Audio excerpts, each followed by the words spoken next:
L'hommage pour le 100e anniversaire du roman Le Grand Maulne d'Alain Fournier est à l'initiative de l'Office de tourisme des villages de la forêt. Des scénettes théâtralisées avec des phrases du roman ont été jouées et récitées dans le décor rural de Nançay par des comédiens et bénévoles costumés dans des vêtements d'époque. Ce fut une belle balade commentée pour mieux connaître Alain Fournier. Je suis très heureux de vous accueillir. Je vous souhaite la bienvenue au nom de l'Office de tourisme des villages de la forêt. Les villages de la forêt, c'est une communauté de communes de 4 villages. Nançay, Neuvy-sur-Barangeon, Vouzeron, Saint-Laurent et Vignoux-sur-Barangeon. D'ailleurs, la communauté de communes est représentée aujourd'hui par son président, Jean-Marie Joannet, qui est également maire de Vouzeron. Monsieur Pinguet est là également, maire de Nançay. Et puis nous avons un invité d'honneur, c'est le maire de Mériès-Bois et son épouse qui nous fait la gentillesse d'être là aujourd'hui. Et puis, donc cette journée aujourd'hui qu'on appelle Sans Dessus Dessous a été initiée par l'Agence de développement touristique et l'Union départementale du tourisme. Et bien sûr, énormément d'offices de tourisme participent à cela. Et nous sommes aujourd'hui en partenariat avec l'Office de tourisme de Sauldraye-Sologne, d'Aubigny-sur-Ner, qui est représenté par la violoniste qui va m'accompagner tout à l'heure.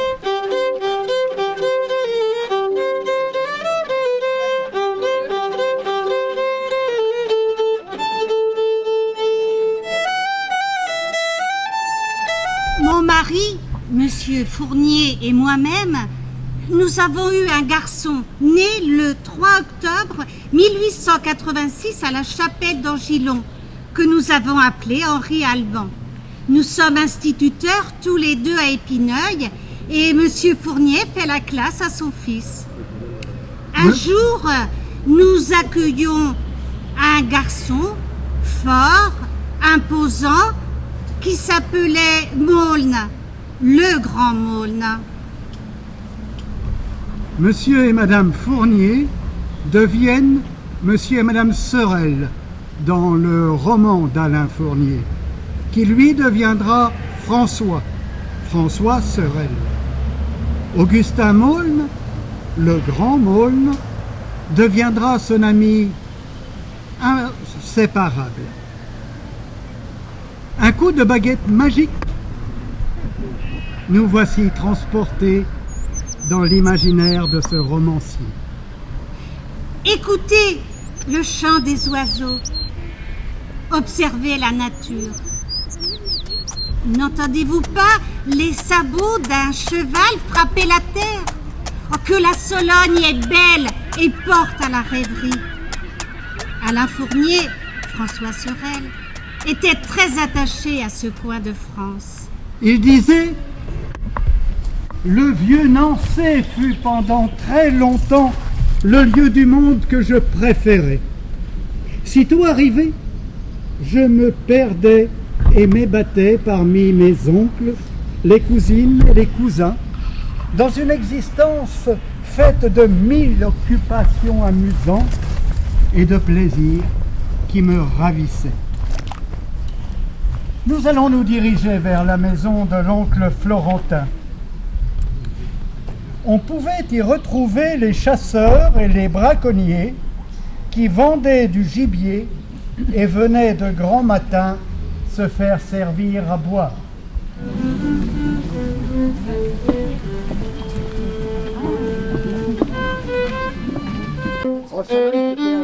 Les braconniers étaient très courants en Sologne, ils posaient des collets, il y avait énormément de lapins et d'animaux en Sologne, aussi bien les grands gibiers que des petits gibiers, comme notamment le lapin de Garenne, et c'est ça qui était très recherché par les braconniers. Et les braconniers emmenaient le gibier à l'oncle Florentin. Et peut-être que là, comme on est dans le bois, peut-être qu'il devrait se passer quelque chose. Tu vas nous échapper! Ah! Tu l'as? Ouais. Oui. Ah là là là là, il faut lui mettre.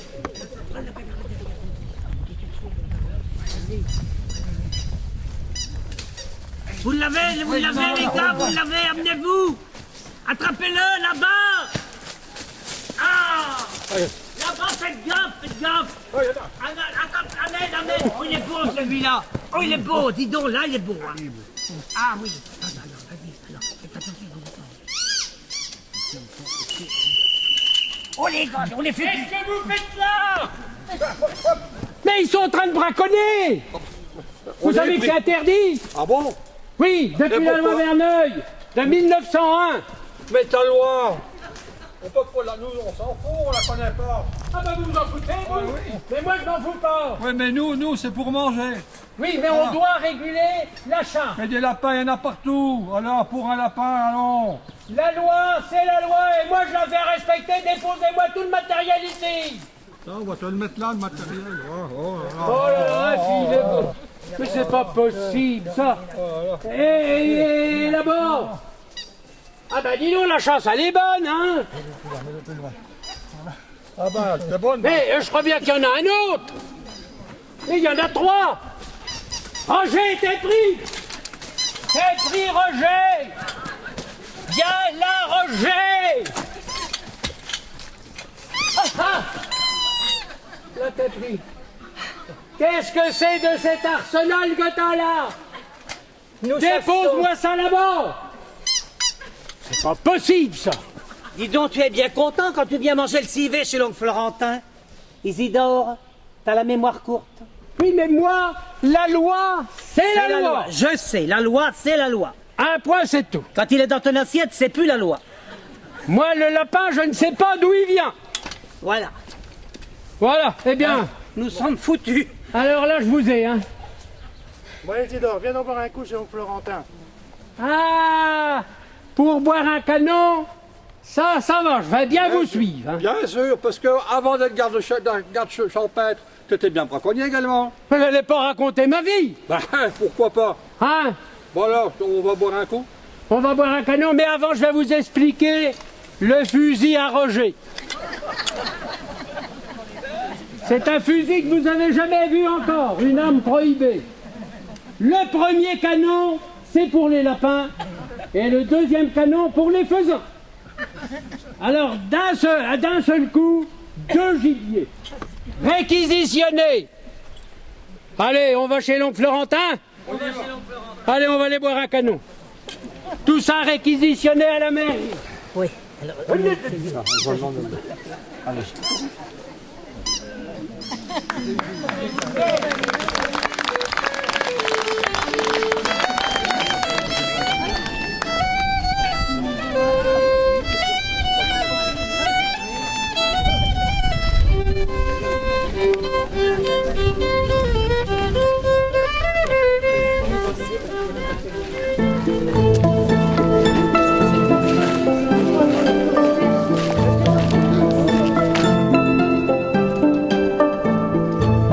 Le civet sera meilleur.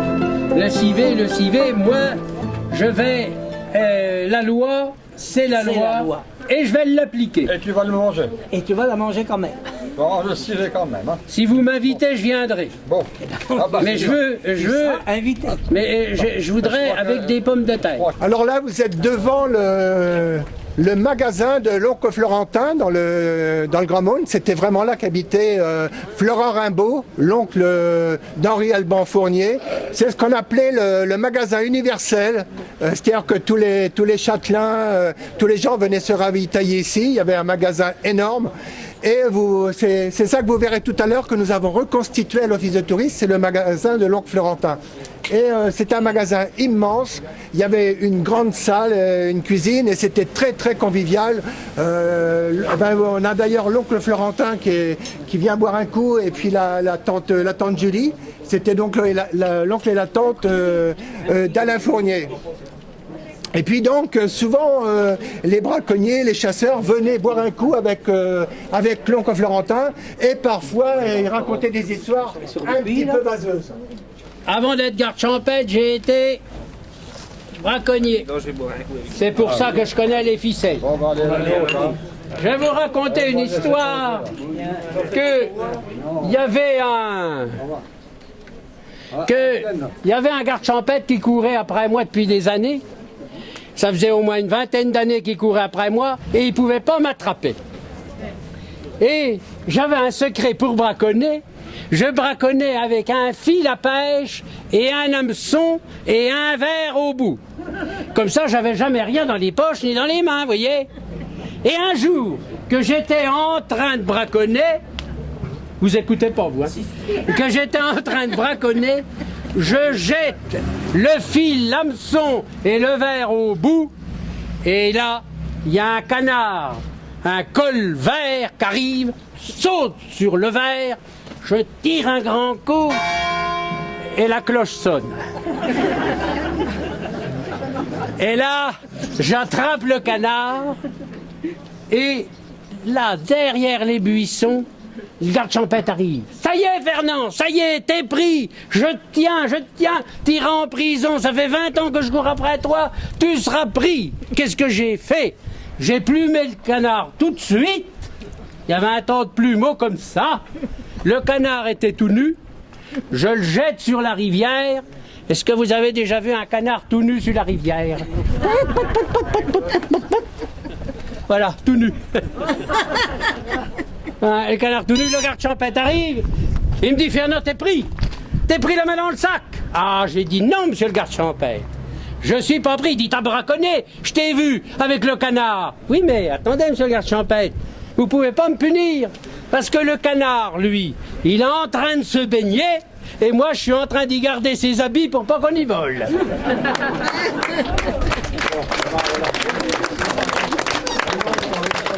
Habitait la famille de Monsieur Sorel, et en particulier mon oncle Florentin, un commerçant chez qui nous passions la fin de septembre dans cette maison. La famille vivait dans une grande cuisine dont la porte s'ouvrait sur le magasin. C'est là que se passaient nos matinées, et aussi dans la cour de Florentin, où il faisait pousser des dahlias et élevait des pintades. Toute la journée, le magasin était envahi par des paysans ou par les cochers des châteaux voisins. C'est à la fin de ses examens scolaires que François Sorel, bien avant le mois de septembre, décida de venir passer quelques jours à Nancy. Il venait quêter quelques renseignements concernant la belle demoiselle Yvonne de Galais, dont Maule n'avait croisé le regard et dont son cœur s'était emballé. L'oncle Florentin connaît très bien Monsieur de Galais. Il vient encore quelquefois ici chercher du petit plomb pour la chasse. Mais mademoiselle de Galais n'est pas mariée. Yvonne de Galais est seule avec son père. Son visage s'illumine et il reprend confiance pour son ami, le grand Maulne, qu'il voit si malheureux. Alors que tout semble tranquille dans le grand magasin, un bruit de roue nous fit tourner la tête. La voici. C'est elle. C'est Yvonne de Galais qui, comme à l'accoutumée, vient faire quelques courses et bavarder un peu. François Sorel reste sans voix. Je le dis dans la simplicité de mon cœur, mais sachant bien ce que je dis. La jeune fille, la plus belle qu'il y ait peut-être jamais eu au monde. Jamais je ne vis autant de grâce s'unir à autant de gravité.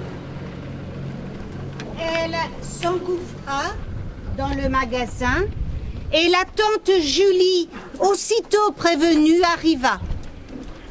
À l'intérieur, François Sorel écoute la jeune demoiselle qui, comme lui, aimerait devenir instituteur. Et, sans sourire, elle reprit sa pose songeuse et enfantine, le regard immobile. Elle voulait être institutrice pour enseigner aux jeunes garçons à trouver le bonheur qui était tout près d'eux et qui n'en a pas l'air. Ainsi, dit-elle, il y a peut-être quelques grands jeunes hommes fous qui me cherchent au bout du monde alors que je suis ici, dans le magasin de l'oncle Florentin. De la voir sourire, François Sorel prit l'audace de lui dire, en riant, Et peut-être que ce grand jeune homme fou, je le connais, moi, en pensant bien sûr à son ami le grand Maulne. Le timbre de la porte sonna et 2 femmes entrèrent avec des paniers. Yvonne de Galais voulut aussitôt partir. François, je viens d'organiser une après-midi sur le bord du Cher. Mademoiselle, vous viendrez. J'ai tout arrangé avec monsieur de Galais. C'est entendu. Et François, tu pourrais amener ton ami monsieur Maune. C'est bien Maune qu'il s'appelle. Yvonne de Galais s'était déjà levée, devenue soudain très pâle. Et à ce moment précis, François Sorel se rappelait que Maulne, autrefois dans le domaine singulier, près de l'étang, lui avait dit son nom. Kangou. Allez, marche. Allez, marche.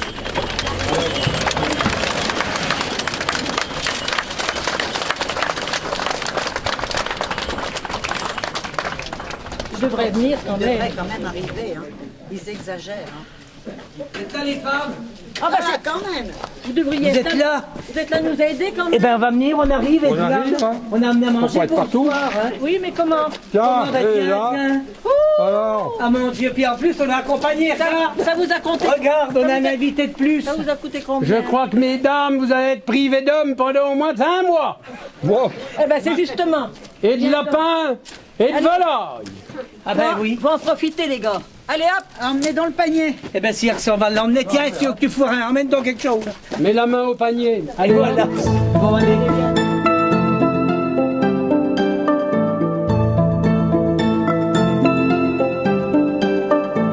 Alors on va traverser le lavoir parce qu'on verra qu'il y a une très belle collection de battoirs et je vous dirai comment il était entretenu après.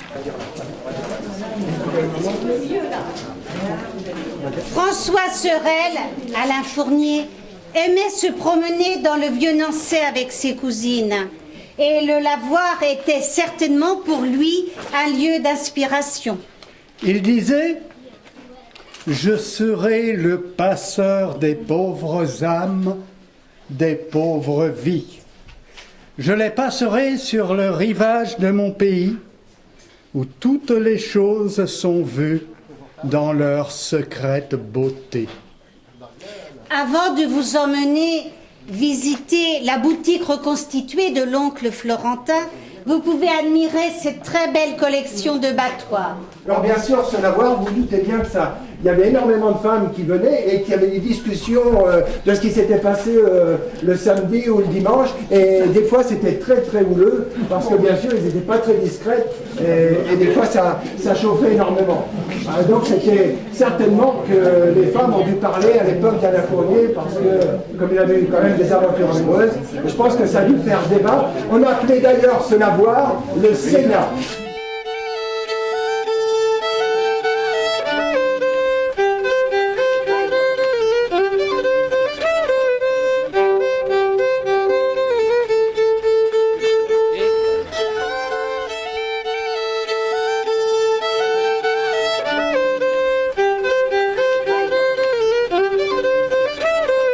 Attention, je tourne à droite. Et j'ai pas de frein là-dessus. Hein.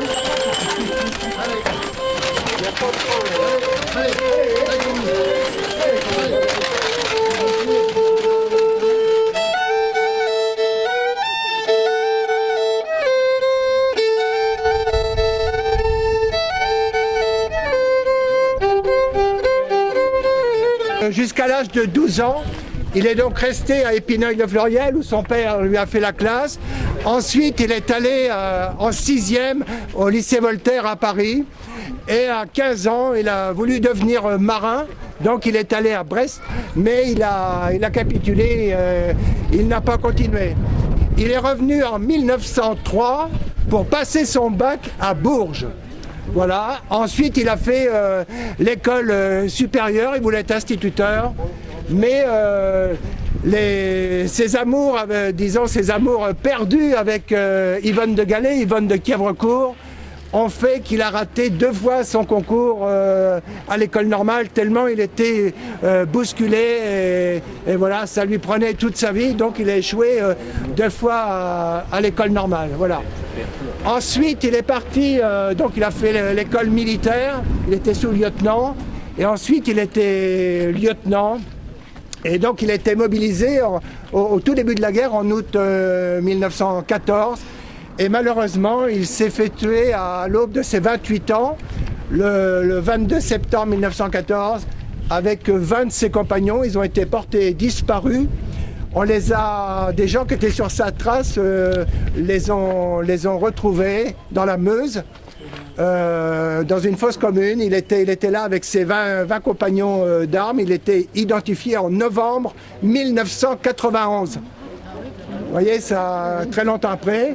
Et il repose avec ses compagnons d'armes, il repose à Saint-Rémy-la-Calogne qui se trouve dans la Meuse. Alors il avait émis le vœu un peu d'être enterré à Nancy, mais sa famille ont pris la décision que c'était plus sage et de rester auprès de ses compagnons d'armes. Voilà, donc il y a eu, vous vous rendez compte, entre 1914 et 1991, il y a eu plein de recherches, et notamment grâce à des survivants de la bataille qui avaient écrit ce qui s'était passé, et ils ont pu reconstituer un petit peu le lieu de la bagarre, et en fait c'est en faisant des sondages, en remontant des ceinturons, etc., qu'ils ont découvert les corps. Voilà.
J'aimerais qu'on applaudisse nos amis comédiens, ce sont des amis avant tout bénévoles.